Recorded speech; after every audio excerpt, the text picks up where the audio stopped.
अभी अभी आप लोगों ने प्रियंका पुरोहित का केस देखा ही होगा, जहां एक पत्नी ने अपने ही पति को प्रेमी के लिए रास्ते से हटा देती है। लेकिन सोचिए, इसी घटना के 2 ही दिन बाद 10 अप्रैल उसी स्टेट मध्य प्रदेश में ही एक और ऐसे ही वारदात सामने आती है, जहां 10 से 15 साल पुरानी शादी का रिश्ता बस अपने प्रेमी के लिए अपने ही पति को हमेशा के लिए रास्ते से हटा देती है। लेकिन सबसे ज्यादा चौंकाने वाली बात तो ये है कि उनके 2 बड़े बच्चे भी थे। आखिरकार क्या मजबूरी रही होगी उस पत्नी की, जिसका पति अपने फैमिली, अपने बच्चे के लिए दिन भर काम करता हो, और इस मजबूरी को समझने और साथ देने के बजाय उस दरमियान उसकी बीवी।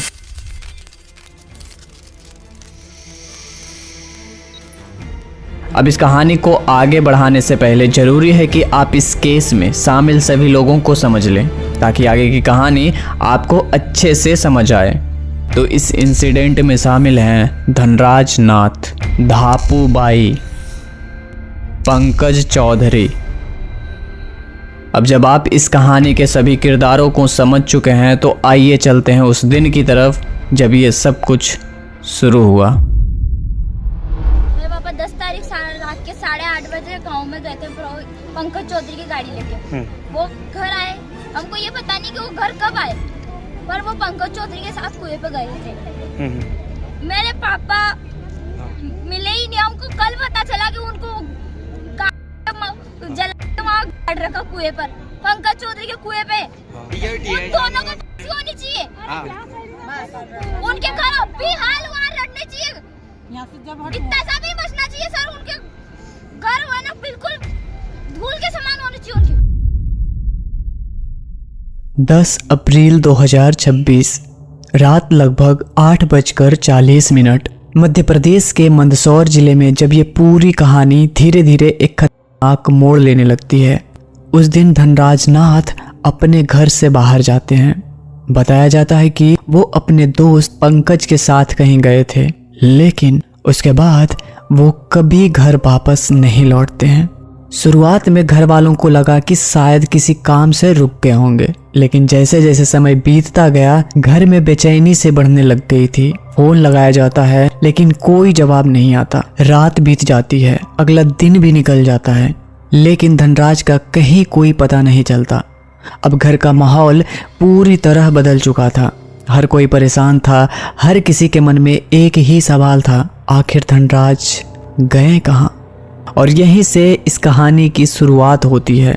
अब जब काफ़ी समय बीत चुका था और धनराज का कहीं कोई पता नहीं चल रहा था, तो घर वालों की चिंता अब और ज़्यादा बढ़ने लग गई थी।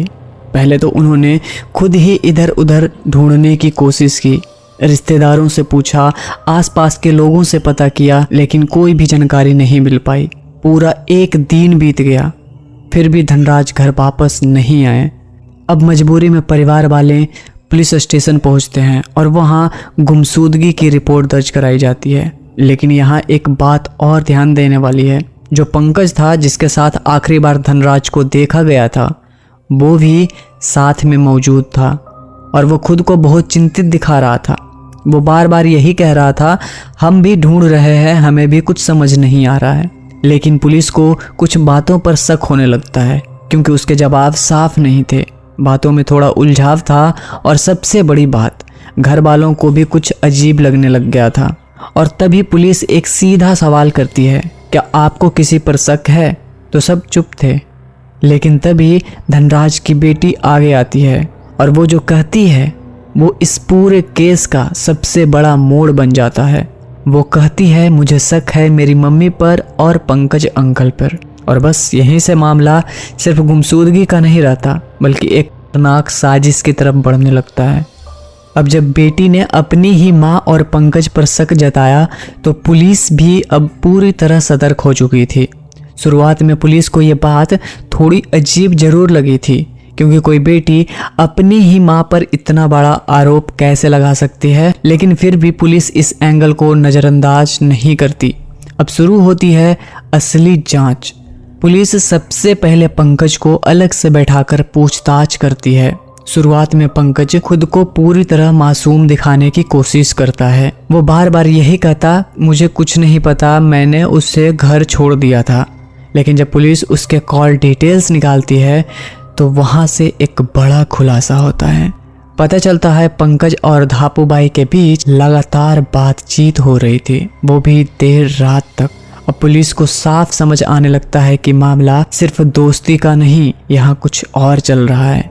इसके बाद पुलिस धापूबाई को भी बुलाती है और दोनों से अलग अलग पूछताछ शुरू की जाती है। शुरुआत में दोनों ही बात को घुमाने की कोशिश करते हैं, लेकिन उसके बयान आपस में मेल नहीं खाते। कहीं न कहीं दोनों फंसते जा रहे थे और फिर पुलिस एक चाल चलती है। वो धापूबाई से कहती है पंकज ने सब कुछ बता दिया है।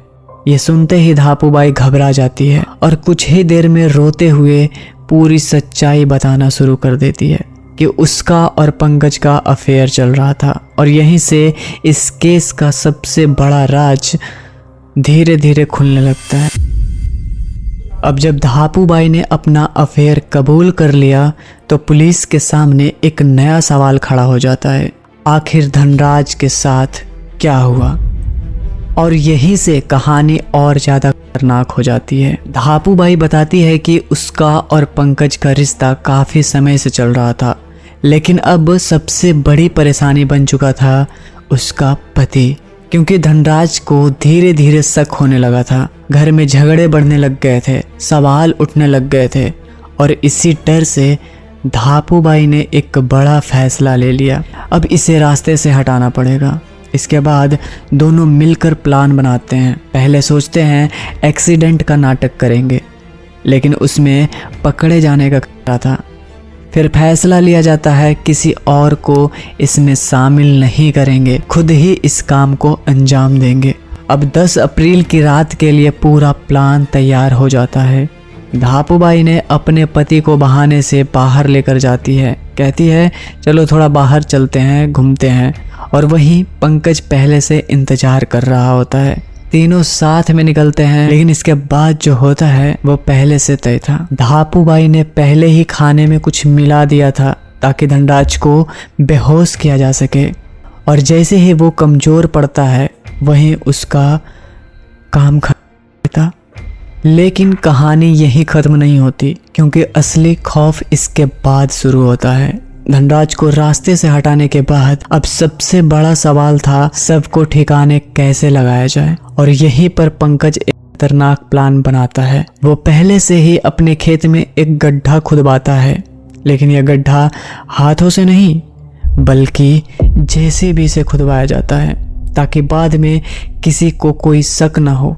इसके बाद धनराज की बॉडी के साथ जो किया जाता है वो किसी को भी हिला कर रख देगा। सबसे पहले तो बॉडी टुकड़े कर दिए जाते हैं, फिर उन टुकड़ों को जाता है ताकि कोई सबूत ना बचे, और उसके बाद उसी गड्ढे में सब कुछ दबा दिया जाता है, इतनी चालाकी से कि किसी को भनक तक नहीं लगती। लेकिन शायद वो भूल गए थे कि सच ज़्यादा दिन तक छुप नहीं सकता, और यहीं से पुलिस की जांच उन्हें पकड़ने के और करीब ले जाती है।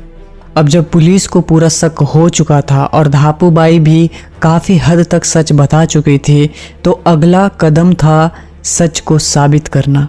पुलिस पंकज को अपने साथ लेकर जाती है और उससे पूछती है बताओ सब कहाँ है। शुरुआत में वो इधर उधर घुमाने की कोशिश करता है, लेकिन पुलिस के दबाव के आगे वो ज़्यादा देर टिक नहीं पाता और आखिरकार वो उस जगह तक पुलिस को लेकर जाता है, वही खेत जहाँ पहले से गड्ढा खुदवाया गया था।